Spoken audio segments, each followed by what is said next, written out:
नमस्कार दोस्तों, sunshine institute Patan में आप सभी का स्वागत है। कल एक महत्वपूर्ण बहुप्रतीक्षित और सबका जो है बोलना चाहिए ख्वाहिश वाली वैकेंसी छत्तीसगढ़ वन सेवा संयुक्त परीक्षा 2020 इसका जो है वैकेंसी लोक सेवा आयोग ने जो है जारी कर दिया है। अब चूँकि क्लासेस नहीं चल रही है अभी लॉकडाउन के चलते, तो इनका डिटेल मैं यूट्यूब के माध्यम से बता रहा हूँ, क्योंकि अगर क्लासेस चलती तो मैं क्लास में ही आपको बता देता। कुछ लोगों ने मेरे को इसके बारे में मैसेज किए थे कि सर क्या सिलेबस है, तो मैं सोचा कि एक साथ आपको इस यूट्यूब के माध्यम से बता देता हूँ। ठीक है, अगर आपको इसमें भी अगर कुछ पूछना रहेगा, कुछ डाउट रहेगा तो मेरे को व्हाट्सअप में आप बता देंगे या ग्रुप में आप पूछ सकते हैं। लेकिन अगर कोई कोचिंग के बाहर से लोग जो देख रहे हैं इस वीडियो को, अगर उनको कोई डाउट रहेगा तो आप मेरे को कमेंट बॉक्स में कमेंट कर देंगे, मैं आपको बता दूंगा। हम इसमें ये ऑनलाइन फॉर्म भरने का जो दिनांक देखेंगे, कितने पद हैं वो देखेंगे, कितनी शैक्षणिक योग्यता मांगी हुई है, शारीरिक मापदंड, आयु सीमा कितना है, परीक्षा सिलेबस का ये पूरा डिटेल हम इसमें देखने वाले हैं। देखिए यहाँ पे लिखा हुआ है छत्तीसगढ़ लोक सेवा आयोग रायपुर के द्वारा ये वैकेंसी जारी हुई है। ये संयुक्त परीक्षा होगी। संयुक्त परीक्षा मतलब एक से ज़्यादा पोस्ट के लिए परीक्षा होती है। वो दो अलग अलग पोस्ट के लिए यहाँ पे परीक्षा हो रही है। संयुक्त का मतलब होता है कि दो अलग अलग पोस्ट के लिए या दो से अधिक आप देख सकते हैं। यहाँ पे जो आवेदन फॉर्म भरने की जो तिथि है वो 16 जून से है, ध्यान ये भी रखना है। और कब तक भरना है, 15 जुलाई तक है। मतलब आप देख सकते हैं लगभग 1 महीने का जो समय है आपको दिया जाएगा फॉर्म भरने के लिए। सबसे महत्वपूर्ण यहाँ पे देखेंगे आपको परीक्षा जो है वो 20 सितंबर को होगा। 20 सितंबर 2020 को होगा। इसका मतलब ये है कि आपको एक खासा लंबा समय मिलेगा तैयारी के लिए। क्यों? क्योंकि आज अगर 5 जून को मैं अगर ये वीडियो बना रहा हूँ तो आप 5 जून से भी स्टार्ट करेंगे, क्योंकि कल वैकेंसी आई है। तो एक खासा लंबा समय है। 5 जून मतलब पूरे जून बची हुई है, जुलाई बची हुई है, अगस्त बची हुई है और सितंबर में 20 है। मतलब आपका आधा सितंबर जो है आपके पास रहेगा। तो एक अच्छा खासा लंबा समय है आपके पास इसका तैयारी करने के लिए। तो ध्यान ये भी रखना। पेपर कब है? 20 सितंबर। फॉर्म भरने का डेट आपको मैंने बता दिया। अब बात करेंगे किसमें कितना पोस्ट है। चूँकि मैंने अभी थोड़ा देर पहले बताया कि ये संयुक्त पेपर है, तो एक एसीएफ और एक रेंजर, सहायक वन संरक्षक और वन क्षेत्रपाल अलग अलग पोस्ट है। इसमें आपके स्क्रीन पे दिख रहा होगा, आप देख लीजिएगा। मैं एक बार ऐसे ही बता देता हूँ। 8 पोस्ट जनरल वालों के लिए है, 3 पोस्ट अनुसूचित जाति वालों के लिए है, 6 पोस्ट अनुसूचित जनजाति वालों के लिए है और अन्य पिछड़ा वर्ग वालों के लिए 2 पोस्ट हैं। ठीक है, साथ में इसमें महिलाओं का भी इसमें दिया हुआ है। अगर रेंजर की बात करेंगे तो टोटल जनरल वालों के लिए 66 पोस्ट है। यहाँ पे अलग अलग दिया हुआ है। एक बात मैं आपको बताना चाहूँगा, बहुत से लोगों को कन्फ्यूज़न ये होता है, अगर मान लो कोई बंदा ओबीसी वाला है, अगर कोई बंदा ओबीसी वाला है तो उनका जो पोस्ट हो जाएगा वो हो जाएगा 66 ही नहीं होगा। उनका जो पोस्ट हो जाएगा 66 के साथ साथ 22 पोस्ट भी उसमें ऐड हो जाएगा। कुल मिला के उनके पास 88 पोस्ट हो जाएंगे। लेकिन अगर कोई अनुसूचित जनजाति के बंदा है, उनको अगर कोई पोस्ट चाहिए तो 66 + 50, तो उनका जो पोस्ट हो जाएगा वो हो जाएगा 116 पोस्ट के लिए वो इस प्रतियोगी परीक्षा में भाग लेंगे। लेकिन कोई ऐसे लोग जिनके पास कोई प्रमाण पत्र नहीं है, जाति प्रमाण पत्र या ब्राह्मण वंश से रिलेट करते हैं, उनके लिए पोस्ट मात्र 66 है। ठीक है, बाकी के लिए इनमें ऐड हो जाएगा, ये आपको ध्यान में रखना है। और साथ ही अगर कोई महिला है तो महिलाओं के लिए इनमें से उनको इनके पास आएंगे तो महिलाओं के लिए एक अच्छा खासा इसमें संभावनाएं बनती हैं। ठीक है, महिलाओं के लिए इनमें से इतना पोस्ट जो है वो कट जाएंगे। ठीक है, ये आपका डिटेल है। अब आप देखेंगे कि आपको क्या शारीरिक मापदंड होनी चाहिए। पहले मैं शारीरिक मापदंड की बात कर देता हूँ, फिर उसके बाद फिर मैं शैक्षणिक मापदंड की बात करूँगी। शारीरिक मापदंड की अगर हम बात करेंगे तो यहाँ पे आपको दिया हुआ है, देख लीजिए आप। अगर आप ऊंचाई है ना, यहाँ पे देखिए ऊंचाई, अनारक्षित, अनुसूचित जाति, अन्य पिछड़ा वर्ग, यहाँ पे पुरुष देखिए 163 है और ये 150 है। ठीक है, देख लीजिए आप। लेकिन अगर आप अनुसूचित जनजाति के हैं तब आपका जो है ऊंचाई जो है वो कम रहेगा तो भी चलेगा, 152 और 145। सीना आपके पास दिया हुआ है 79 और 74। न्यूनतम सीना विस्तार आपको दिया हुआ है। शारीरिक क्षमता परीक्षण 4 घंटे पैदल चलना, 4 घंटे में आपको 26 किलोमीटर चलना है अगर आप पुरुष हो, और महिला हो तो 16 किलोमीटर। ये आपका डिटेल दिया हुआ है, आप इसमें से देख लीजिएगा। ठीक है, बढ़ते हैं यहाँ पे मेरे को नहीं लगता कोई दिक्कत होगा। आपको बस ध्यान में ये रखना है, अगर आप ओबीसी हो, अगर आप जनरल हो या अगर आप जो है एससी हो, तो आपको पुरुष हो तो आपको 163 सेंटीमीटर चाहिए, महिला हो तो 150 चाहिए। बाकी अगर आप बिलोंग करते हैं एसटी से तो आपको कम है 152 एंड 145। यहाँ पे शैक्षणिक योग्यता में खासा आपको ध्यान देना पड़ेगा। बहुत से लोग मेरे को इससे रिलेटेड क्वेश्चन पूछ रहे हैं, सर हम लोग भर सकते हैं क्या? ऊपर वाला भी आपको ये भी ध्यान में ये भी रखना है, ये भी जरूरी है, शैक्षणिक भी जरूरी है। शैक्षणिक में यहाँ पे आपको ये देखना पड़ेगा कि जो आप 12वीं पढ़े हैं उनमें जीव विज्ञान, भौतिक शास्त्र या रसायन शास्त्र कम से कम एक विषय में होना चाहिए, जो जनरली साइंस वालों के पास होते हैं, है ना। तो ये मैं बोल देता हूँ शॉर्ट में कि आप साइंस वाले होंगे तो ये फॉर्म आप भर सकते हैं, चाहे आप मैथ्स वाले हों, चाहे आप बायो वाले हों, कोई भी साइंस वाले हों, आप इसको फॉर्म में डाल सकते हैं, ठीक है। क्योंकि अगर आप मैथ्स वाले की बात करेंगे तो मैथ्स वाले लोग फिजिक्स भी पढ़े रहते हैं, केमिस्ट्री भी पढ़े रहते हैं। बायो वाले होते हैं वो लोग जीव विज्ञान और भौतिक शास्त्र और रसायन शास्त्र जो है वो तीनों पढ़े रहते हैं, ठीक है। तो साइंस वाले हैं 12वीं तो वो भी भर सकते हैं। सबसे बड़ा महत्वपूर्ण यहाँ पे देखेंगे, बहुत से लोग क्या होते हैं कि 12वीं तक तो साइंस पढ़े रहते हैं, उसके बाद जो है वो कॉलेज जब जाते हैं तो बीए पढ़ लेते हैं या जो भी अदर सब्जेक्ट लेते हैं। तो उन लोग मेरे को ज़्यादातर यही क्वेश्चंस डाउट में है कि सर हम लोग डाल सकते हैं कि नहीं। यहाँ पे आपको देखेंगे, यहाँ पे कोई या अथवा नहीं दिया हुआ है, यहाँ पे मतलब आपको ये दोनों जो बिंदु है वो दोनों बिंदु को आपको फुलफिल करना है। इसका मतलब यह है कि आपको 12वीं साइंस तो करना ही चाहिए, साथ ही आपका जो है ग्रेजुएशन वो किस में होना चाहिए, कृषि, वनस्पति शास्त्र, कंप्यूटर अनुप्रयोग विज्ञान, पर्यावरण विज्ञान, वानिकी, भूविज्ञान, बागवानी, गणित, सांख्यिकी, भौतिकी, पशु विज्ञानी, प्राणी शास्त्र, इनमें कम से कम एक विषय के साथ आपका ग्रेजुएशन होना चाहिए। उसके अलावा इस बार जो है अलग से डिटेल दे दिया है, अभियांत्रिकी तकनीकी के किसी भी विषय में इंजीनियरिंग वाले लोग भी इसमें भर सकते हैं, ठीक है। इसमें अलग से डिटेल से आपको दे दिया है कि अभियांत्रिकी तकनीकी की किसी भी शाखा विषय में स्नातक या समकक्ष होना चाहिए। तो जिन लोग इंजीनियरिंग किए हैं वो लोग भी इस फॉर्म को डाल सकते हैं, ठीक है। तो यहाँ से आपका एक चीज़ आपको समझ में आ गया होगा कि जिन लोगों ने 12वीं तक तो साइंस किए हैं लेकिन उसके बाद उन्होंने किसी कारणों से वो साइंस नहीं ले पाए हैं, उनके लिए खासकर साइंस वाला मतलब ये इन सभी चीज़ें ध्यान में ये भी रखना कि आपके अगर ग्रेजुएशन के समय कोई एक विषय इसमें होना चाहिए, जो इसमें जो लिखा हुआ है इन सभियों में एक विषय होना चाहिए, तब आप इस फॉर्म को डाल सकते हैं, ठीक है। उम्मीद करता हूँ आपको समझ में आया होगा। अब यहाँ पे आपको ध्यान देने वाली बात यहाँ पे ये भी है कि आपका जो शैक्षणिक योग्यता है, देखिए यहाँ पे दिया हुआ है, अभ्यर्थी के पास उपयुक्त आवश्यक शैक्षणिक योग्यता, अनुभव एवं अन्य अर्हता ऑनलाइन आवेदन करने हेतु निर्धारित अंतिम तिथि तक धारित करना आवश्यक है। कुछ लोग बोलते हैं कि हमारा वेटिंग है रिजल्ट, तो हम लोग अभी दे सकते हैं क्या, तो ऐसा बिल्कुल नहीं है। अगर आपने एग्ज़ाम दे रखा है या आप अगर फाइनल में हो तो भी आप फॉर्म नहीं भर सकते। आप अंतिम तिथि तक, है ना, जैसे आपको मैंने बताया 15 जुलाई तक आपका अंतिम रिजल्ट आ जाना चाहिए, तभी आप फॉर्म भर सकते हैं। कुछ लोगों को इसमें बहुत ही ज़्यादा दिक्कत रहता है। कुछ लोग बोलते हैं कि सर हम फाइनल में हैं तो क्या हम फॉर्म भर सकते हैं, तो इसके अकॉर्डिंग तो नहीं है, क्योंकि अगर आपका फाइनल का रिजल्ट 15 जुलाई तक आ जाता है तभी आप फॉर्म भर सकते हैं। दूसरा, आपको ये बोला जा रहा है जब आप फॉर्म भरेंगे तो आप कोई भी प्रमाण पत्र भरने की ज़रूरत नहीं है, कोई भी प्रमाण पत्र डालने की ज़रूरत नहीं है, वो आपको बाद में काम आएगा वेरिफिकेशन के टाइम। और सबसे महत्वपूर्ण यहाँ पे बहुत से लोगों को यहाँ पे दिक्कत होता है, मैं आपको शॉर्ट में यहाँ पे बता देता हूँ। अगर आप छत्तीसगढ़ के बाहर हैं, अगर आप छत्तीसगढ़ के बाहर के हैं तो आपको मिनिमम एज 21 और मैक्सिमम एज 30 होना चाहिए। छत्तीसगढ़ के बाहर है तो आपका मिनिमम एज 21 और मैक्सिमम एज 30 होना चाहिए। और डिटेल यहाँ पे ये भी देख लेना कब से है, 1 जनवरी 2020 को 21 वर्ष, ठीक है। आप आराम से कैलकुलेट कर लेना, तो मिनिमम 21 मैक्सिमम 30। लेकिन अगर आप छत्तीसगढ़ के हो तो आपका मिनिमम 21 और मैक्सिमम 40 हो जाता है। अगर आपके पास छत्तीसगढ़ निवासी प्रमाण पत्र है तो आपका मिनिमम 21 और मैक्सिमम 40 हो सकता है। मैं यहाँ पे एक और बात इंक्लूड कर देता हूँ, अगर आप ब्राह्मण हो, अगर आप कोई भी जाति से बिलोंग नहीं करते, तब आपका मैक्सिमम एज जो है वो 40 है। लेकिन अगर आप कोई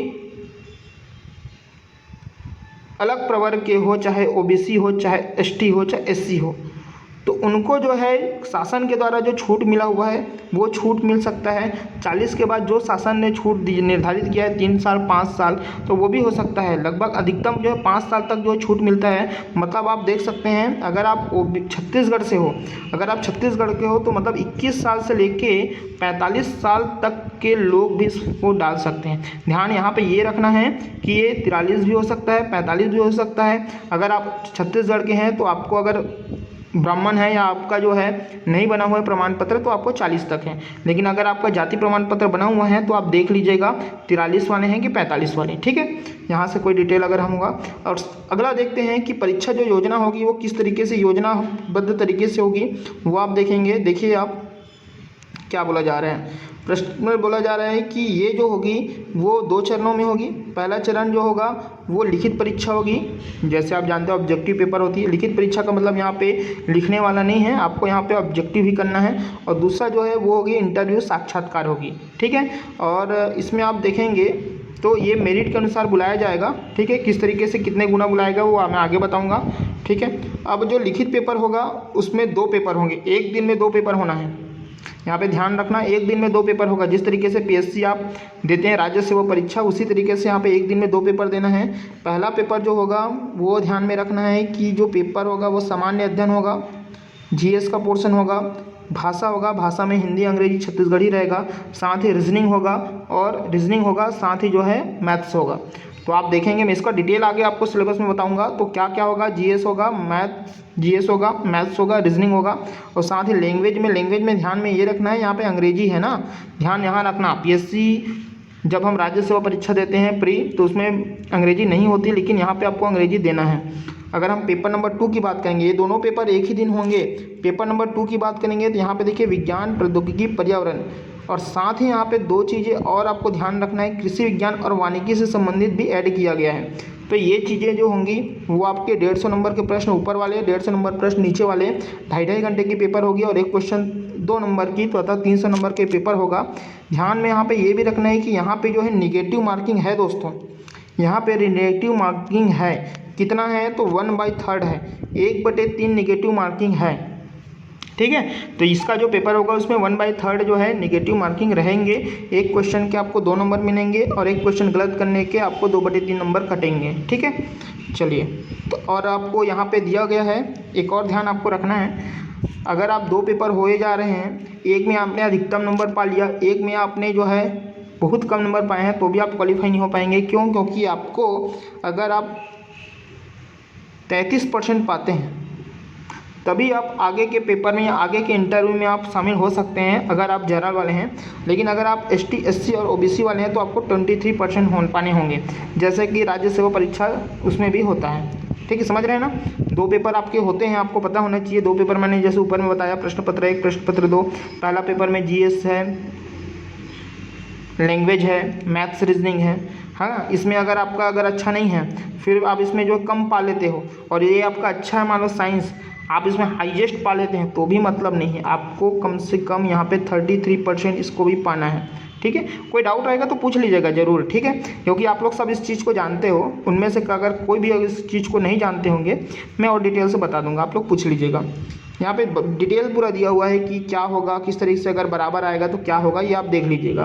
कितने नंबर का होगा साक्षात्कार, 75 अंक के, ठीक है। तो आप देख पाएंगे 150 नंबर के 2 लिखित पेपर होंगे, तो 300 नंबर के वो हो गए, और 75 नंबर का इंटरव्यू हो गया। तो टोटल आप देखेंगे तो 375 नंबर का ये पूरा ये संयुक्त वन सेवा परीक्षा पूरा पेपर होगा पूरा, ठीक है। अब देखेंगे पाठ्यक्रम सिलेबस के बारे में। तो जैसे मैंने आपको बताया था, पहला पेपर जो होगा उसमें जीएस का होगा। अब जीएस में देखेंगे तो यहाँ पे आप देखोगे जीएस में पूरा का पूरा छत्तीसगढ़ है, पूरा का पूरा छत्तीसगढ़ है। ये पूरा छत्तीसगढ़ आपको डिटेल से पढ़ना है, अच्छे से पढ़ना है, ठीक है। छत्तीसगढ़ के इतिहास, स्वतंत्रता आंदोलन में छत्तीसगढ़ का योगदान, छत्तीसगढ़ का भूगोल, जलवायु, भौतिक दशाएं, जनगणना, पुरातात्विक, मैं आपको और इसको जूम करके बता देता हूँ। देखिए आप यहाँ पे लिखा हुआ है, ये पूरा जो है छत्तीसगढ़ से है, ये पूरा छत्तीसगढ़ को पढ़ना है, ठीक है। ये अगर आप पढ़ रहे होंगे पहले से तो इसमें कोई नया चेंजेस नहीं हुआ है छत्तीसगढ़ में, पूरा वही चीज़ पढ़ना है, अच्छे से पढ़ना है, पुराने क्वेश्चंस को देख के एनालिसिस करके पढ़ना है। जो हमारे कोचिंग से संबंध रखते हैं उसको मैंने इसके बारे में अच्छे से नोट्स बताया था, और मैंने ये बोला था इसका भी मैं टेस्ट सीरीज़ चालू करूँगा, तो इसका भी मैं टेस्ट सीरीज़ जल्दी से चालू कर दूँगा। अभी मैं आपको बता दे रहा हूँ, अभी हमारा एक ज़बरदस्त टेस्ट सीरीज़ चल रहा है, फ्री चल रहा है, यूट्यूब पर चल रहा है। प्रतिदिन 3 टेस्ट चल रहा है, सुबह 9 बजे चलती है, शाम 5:30 बजे चलती है, शाम के 7 बजे चलती है। जो लोग भी अभी तक नहीं देते हैं, जो लोग भी नए होंगे, अगर उनको ये टेस्ट देना है तो आप यूट्यूब में सब्सक्राइब करिए मेरे चैनल को, और आप टेस्ट दीजिए। आप टेस्ट का लेवल देखिएगा, आप लोग एक बार एक टेस्ट तो आप दीजिए, आप लेवल देखिएगा, ठीक है, आपको समझ में आ जाएगा। तो छत्तीसगढ़ का अभी तक मैंने कोई टेस्ट नहीं लिया, अब छत्तीसगढ़ का टेस्ट मैं कंटिन्यू जो है करूँगा, ठीक है। ये तो हो गया सामान्य अध्ययन का, उसके साथ साथ जो है उसी पेपर में, है ना, पेपर नंबर 1 ही बात चल रहा है, 2.5 घंटे के पेपर में। ध्यान में यहाँ पे रखना, आपके यहाँ पे लिखा हुआ है प्रश्न पत्र 1। प्रश्न पत्र 1 में ये तो भाग 1 हुआ, ये वही प्रश्न पत्र 1 में भाग 2 है, यही प्रश्न पत्र 2 में प्रश्न पत्र 1 में भाग 2 है। इसमें भाषा है, भाषा में हिंदी है, इंग्लिश है, छत्तीसगढ़ी भाषा है। तो हिंदी में आप देखेंगे ये सभी आपको स्क्रीन पे दिख रहा है, आप उम्मीद करता हूँ आप इसको समझ जाएंगे। भाषा बोल, संक्षिप्त लेखन, पर्यायवाची, विलोम शब्द, ये सभी चीज़ें दिया हुआ है। आप इसको डिटेल से आप पढ़ लेंगे। मैं इसका PDF जो है डिस्क्रिप्शन बॉक्स में दे दूँगा, आप इसको यहाँ से डाउनलोड कर लेना, ठीक है। इसका मैं PDF, ये जो PDF है इसका मैं नीचे में दे देता हूँ, आप इसको आराम से पढ़ लीजिएगा, ठीक है। जनरल इंग्लिश भी आपको यहाँ पे ध्यान से पढ़ना पड़ेगा, छत्तीसगढ़ी भाषा वो भी आपको पढ़ना पड़ेगा, तो ये तीनों आपको पढ़ना पड़ेगा, ठीक है। भाग 3 की बात करेंगे तो भाग 3 आप यहाँ पे देखेंगे क्या लिया हुआ है, इसमें बुद्धिमत्ता परीक्षण, विश्लेषणात्मक और तार्किक योग्यता दिया हुआ है। तो आप यहाँ पे पूरा ये देखेंगे, है ना, आपको पूरा गणितीय कौशल, गणित पढ़ना है, मानसिक योग्यता पूरा तार्किक करना है, और साथ में यहाँ पे जो है निर्णय निर्माण और समस्या निवारण भी आपको करना है। तो रीजनिंग मैथ्स का एक ज़बरदस्त कॉम्बिनेशन है, स्किल का ज़बरदस्त कॉम्बिनेशन है। तो पेपर नंबर 1 आपके लिए मैं बात करूँगा, छत्तीसगढ़ से हो तो आपको एक अच्छा पेपर यहाँ पे देखना पड़ेगा। और यहाँ पे अगर आप साइंस से थोड़ा बचना चाहते हो, देखिए अगर आपको यहाँ पे सिलेक्शन पाना है तो दोनों पढ़ना पड़ेगा। वो अब समय नहीं रहा गया जिसमें आप ये बोलोगे मैं पेपर नंबर 1 अच्छा कर लूँ, पेपर नंबर 2 थोड़ा सा में भी ऐसे चल जाएगा। ऐसे तो नहीं चलने वाला, लेकिन आप पहला पेपर में आप अच्छे से पिक कर सकते हो, अच्छा पिक कर सकते हो पहला पेपर में, ठीक है। देखिए मैं फिर से बोल रहा हूँ, ऐसा बिल्कुल अब नहीं चलने वाला कि आप भाग 1 एकदम अच्छा कर लिए, भाग 2 कम कर लिए, ऐसा नहीं। आपको अब कंपटीशन टफ हो गया, आपको दोनों को भी समान रूप से अच्छे से लेके चलना पड़ेगा। लेकिन मैं बार बार बोल रहा हूँ, पहला पेपर आपके लिए अच्छा हो सकता है, इसमें और अच्छा करना है। ये नहीं हमको आता करके इसको छोड़ना बिल्कुल नहीं है, इसको जो अच्छा है उसको और अच्छा करना है, ठीक है।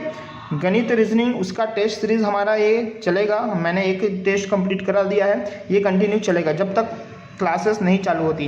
क्लासेस चालू हो जाएगी फिर मैं क्लास में कराऊंगा, यूट्यूब में नहीं कराऊंगा। लेकिन जब तक क्लासेस नहीं चल रही है तब तक जो है मैं इसको यूट्यूब में कराऊंगा, ठीक है। तो ये तो हुआ पहला पेपर। अब बात करेंगे दूसरा पेपर। तो दूसरा पेपर यहाँ पे लिखा हुआ है विज्ञान, प्रौद्योगिकी, पर्यावरण, कृषि एवं वानिका। पेपर नंबर 2 में आपको यहाँ पे देखना पड़ेगा किस तरीके से पेपर है। देखिए केमिस्ट्री में यहाँ पे दिया हुआ है रासायनिक अभिक्रिया की दर एवं रासायनिक साम्य, है ना।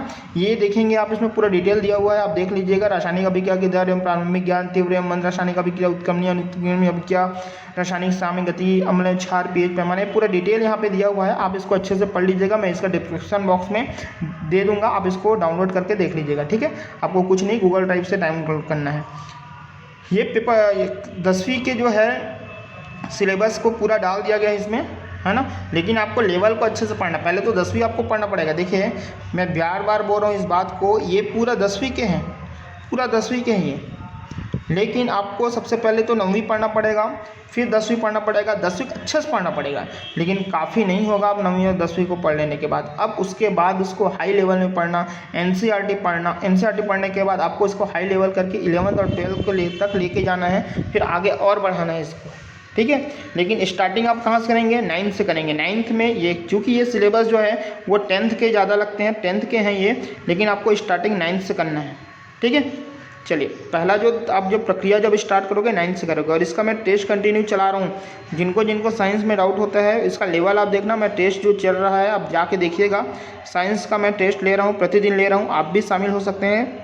शाम 7 बजे प्रतिदिन साइंस का टेस्ट। ये जो हो गया, ये सभी आपके डिटेल यहाँ पे दिया हुआ है किस तरीके से ये सिलेबस है। और अगर हम बात करेंगे यहाँ पे फिजिक्स का दिया हुआ है, फिजिक्स में भी आपको देखोगे तो यहाँ पे दिया हुआ है ऊर्जा के नवीन स्रोत, पारंपरिक स्रोत, ऊर्जा का स्रोत, सूर्य में ऊर्जा उत्पत्ति के कारण, सौर तापन युक्तियाँ, सोलर कुकर, सोलर ऊर्जा, पवन ऊर्जा, ये पूरा डिटेल है। प्रकाश देखिए, प्रकाश का मैंने अच्छा डिटेल से आपको मैंने बताया था। इसके मैंने 6 अलग अलग वीडियो बनाए हैं प्रकाश से रिलेटेड, उसको आप देखिएगा। प्रकाश की प्रकृति, प्रकाश का परावर्तन, प्रकाश का अपवर्तन, मैंने पूरा डिटेल बताया किस तरीके से प्रकाश की प्रकृति होती है, आइंस्टीन ने क्या बोला था, मैक्स प्लांक ने किस तरीके से बोला था। ये पूरा डिटेल मैंने पूरा यूट्यूब में अवेलेबल है, आप जाके देख सकते हैं। प्रकाश का परावर्तन में बताया था, प्रकाश के नियम बताया था परावर्तन के, साथ ही समतल उत्तल, ये सभी डिटेल मैंने आपको बता दिया है। अपवर्तन भी मैंने आपको बताया था, ठीक है। ये पूरा चीज़ें हैं, ये सब A to Z है। विद्युत भी मैंने आपको करा दिया है, आप यूट्यूब में जाके देखिए, है ना। विद्युत धारा के चुंबकीय प्रभाव, इसका भी मैंने ऑस्ट्रोड का प्रयोग मैंने आपको करके बताया था कि किस तरीके से होता है। ये सभी चीज़ें इसमें हैं, ये पूरा डिटेल आपको जो है वो यूट्यूब में मिल जाएगा। ठीक है। और इसका आपको PDF चाहिए तो डिस्क्रिप्शन बॉक्स में आप वहाँ से डाउनलोड कर लेना। जीव विज्ञान में आते हैं। जीव विज्ञान में आपको दिख रहा होगा जंतु पोषण, है ना। जंतु पोषण मैं बता दूँ ये सभी सिलेबस 10th के सिलेबस हैं दोस्तों, लेकिन आपको वहीं तक भी नहीं रहना है, आपको पहले 9th पढ़ना है, 10th अच्छे से पढ़ना है छत्तीसगढ़ बोर्ड वाले पे बुक से, फिर उसके बाद आप NCERT बुक से पढ़ना, फिर आप 11th, फिर आप 12th, इस तरीके से पूरा इंक्लूड करने के बाद अब ध्यान में ये भी रखना, फिर आप जो एग्ज़ाम होते हैं कॉम्पिटिटिव एग्ज़ाम 12वीं के बाद, उन सभी को आप अच्छे से पढ़ना, उनका बुक लेना। मैं तरीका बताऊंगा जब क्लास स्टार्ट होगी, या इसके बारे में बताऊंगा कि किस तरीके से पढ़ना है इन सभी को चीज़ों को। लेकिन कभी भी ध्यान से याद रखना, जो लोग पहली बार पढ़ रहे हैं इन सभी को डायरेक्ट आप 10वीं 11वीं 12वीं का पेपर मत उठाना। 9th पहले पढ़ लो, 10th पहले पढ़ लो, फिर उसके बाद NCERT उसको पढ़ लो, फिर उसके बाद 11th पढ़ो, फिर उसके बाद 12th पढ़ो, फिर इंक्लूड कर लो। उसके बाद आप क्या करेंगे, जितने भी हमारे नीट के एग्ज़ाम और IIEEE जो पुराने होते थे, इन सभी के जो बुक्स हैं, टेस्ट सीरीज़ है, उन सभी को करो। फिर इतना पूरा हो जाने के बाद आप क्या करेंगे, फिर आप बेसिक भी उठा सकते हो, और ज़्यादा अगर आपको नहीं पड़ता तो आप जितने भी मार्केट में अभी बहुत सारे टेस्ट सीरीज़ आएंगे फिर इसके, उनको करना है, क्योंकि लंबा टाइम है आपके पास, काफ़ी अच्छा समय है इन सभी चीज़ों को करने का। ठीक है, मैं भी टेस्ट सीरीज इसमें कंटिन्यू करते जाऊँगा। तो ये तो आपके जीव विज्ञान के हो गए, जिसमें पूरा डिटेल आपको यहाँ पे दिया हुआ है, ये सब आप कर सकते हैं। यहाँ पे प्रौद्योगिकी आप ये पूरा डिटेल इसमें है ना, देखो ये सब हो चुका है हमारा, मेरुरज्जु हो गया है ना, ये सब पूरा डिटेल, पुष्प प्रजनन प्रक्रिया, DNA, ये पूरा डिटेल यहाँ पे दिया हुआ है। आप डिस्क्रिप्शन बॉक्स से डाउनलोड करके आप पूरा देख सकते हैं। यहाँ पे देखेंगे प्रौद्योगिकी से भी रिलेटेड है, विज्ञान में प्रौद्योगिकी, राष्ट्रीय नीति, नीतियों में समय समय पर होने वाले परिवर्तन, ये सॉफ्टवेयर का विकास, ये सब चीज़ें हैं। ठीक है, ये सब चीज़ अब देख लेना है ना। जो हमारे क्लास वाले हैं, क्लास जस्ट प्रारंभ हो जाएगा, इसके बारे में हम पढ़ेंगे। हमारा जो मेन फोकस रहेगा वो किस में रहेगा वो आपको मैं बताता हूँ। 5वां पर्यावरण, देखिए पर्यावरण आप जानते ही हैं, पर्यावरण का भी टेस्ट हो चुका है। पर्यावरण के बारे में आप देखेंगे तो यहाँ पे लिखा हुआ है जैव विविधता, क्या लिखा हुआ है देखिए, जैव विविधता में उसका संरक्षण, सामान्य परिचय, परिभाषा, आनुवांशिक प्रजाति, पारिस्थितिकी तंत्रीय विविधता, ये सभी चीज़ें जो है ये है। और साथ ही पर्यावरण प्रदूषण के बारे में, इस तरीके से कारण प्रभाव नियंत्रण के उपाय, ये पूरा डिटेल आप जो है डिस्क्रिप्शन बॉक्स में जब दे दूंगा तो आप डिटेल से देख सकते हैं। 6वां और 7वां जो चीज़ें जुड़ी हुई है जिसके बारे में बात कर रहा था, एक तो कृषि विज्ञान जुड़ी हुई है, और 7वां जो है यहाँ पे देखेंगे तो वानिकी जुड़ी हुई है। इन दोनों को अच्छे से पढ़ना है। देखिए अगर मैं वानिकी की बात करूँगा तो वानिकी जब आप पढ़ेंगे तो इसमें आपको जो हमारा आर्थिक सर्वेक्षण 2019-20 का आया हुआ है उसको अच्छे खासे से डिटेल से पढ़ना पड़ेगा। ठीक है, साथ ही राष्ट्रीय और हमारे छत्तीसगढ़ की पूरे डिटेल के साथ इसको कंबाइन करके इसको पढ़ना पड़ेगा। खासा जोर हमको इसी में देना पड़ेगा, है ना। और कृषि विज्ञान भी एक सब इसमें ऐड किया हुआ है, इसको भी डिटेल से देखेंगे। ठीक है, तो उम्मीद करता हूँ आपको थोड़ा बहुत समझ में इसमें आया होगा। और कभी भी और कुछ भी डाउट अगर होगा तो मेरे को आप ग्रुप में पूछ सकते हैं। और अगर जो लोग नए होंगे और जो हमारे इस चैनल पे नए होंगे, चैनल को सब्सक्राइब कर लीजिएगा। अगर उनको कुछ डिटेल होगा तो कमेंट बॉक्स में आप पूछ लीजिएगा, टेंशन नहीं लेना। क्लास प्रारंभ होते ही मैं इनके बारे में हम डिटेल से पढ़ने वाले हैं, और टेस्ट सीरीज़ भी मैं इसके कंटिन्यू चल रहे हैं। अब जो जो चीज़ इसमें नए जुड़े हुए हैं उन सब चीज़ का जो है हम टेस्ट करते वाले हैं।